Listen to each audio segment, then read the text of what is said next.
Throughout Black History Month, we here at Fox Carolina are honoring those who make up our own community, their contributions and legacies, and Miss Mable Clark is no exception. Fox Carolina's Shell Ramin has more on her life's work at the historic Soapstone Baptist Church. And it's like a hidden story that people haven't heard about. And so they're anxious to come to know the history. Hidden in the northern Pickens-County mountains is a church built on history.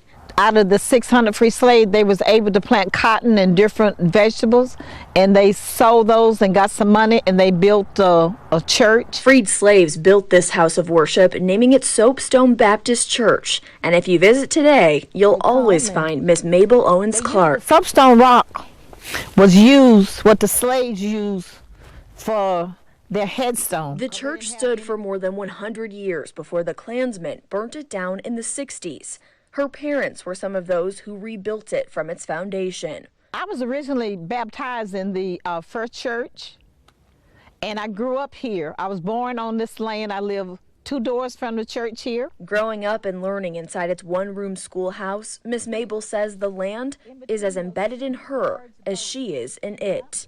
It's like the word is out that this is a place that everybody wants to see. Her story and Soapstone's legacy is making its way all across the Carolinas. We've seen her use fish fries to pay off the church's mortgage. It's not just about food. In fact, it's a ministry that we do here. And we have people of all races that come. Her tenacious spirit keeps Soapstone alive, and why visitors travel to see this hidden corner of Pickens County. Most people say, Mabel, what really drives you to get in that kitchen and cook and all the things that I do here at Soapstone? It's because she says she made a promise to her 104-year-old mother days before she passed. And I gave her my hand. And she said, I'm getting ready to go home to sleep in Jesus' arms.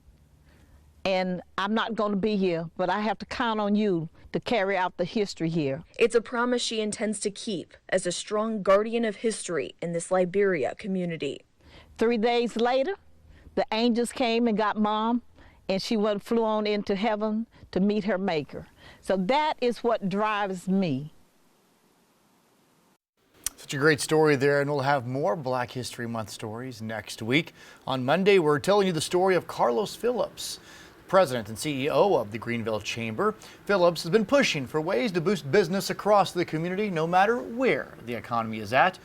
We'll hear about his fight for diversity and equality in the small business on the morning news and the 10 o'clock news. Again, that's Monday, so make sure you tune in.